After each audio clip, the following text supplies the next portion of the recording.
நிர்மலா தேவி இவங்க ஒரு பேராசிரியர். இவங்க செய்த குற்றம் என்ன? கல்லூரி மாணவிகளை அவருடைய உயர் அதிகாரிகளுக்கு, அரசியல்வாதிகளுக்கு சப்ளை பண்ணதாட்டு கேஸ். அது நிரூபணமாயிருக்கிறது அந்த குற்றம். அதுக்கு 10 ஆண்டு கால சிறை தண்டனை. என்னதான் பிரஷர் இருந்தாலும், என்னதான் இக்கட்டான சூழல் வந்தாலும் இவங்க இந்த வேலையை செஞ்சிருக்க கூடாது. செஞ்சது மிகப்பெரிய தவறு. அதுவும் படிக்க வந்த கல்லூரி மாணவிகளை கட்டாயப்படுத்தி அனுப்புறது மிகப்பெரிய தவறு. அது ஒரு புறம் இருக்க. இங்க மிகப்பெரிய கேள்வி என்னன்னா, குற்றம் செஞ்சவங்களை விட குற்றம் செய்ய தூண்டியவர்களுக்கு மட்டும்தான் இங்க மிகப்பெரிய தண்டனை. அந்த குற்றம் செய்ய தூண்டியவர் யாரு? அந்த பெரிய தலை யாரு?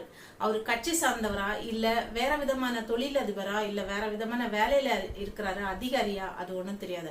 அவருடைய பெயர் வெளியே வரல. இங்க யார் என்ன செஞ்சாலும் பெண்களை மட்டும்தான் டார்கெட் பண்றாங்க. யார் அந்த குற்றத்தை செய்ய செஞ்சாங்களோ அவரு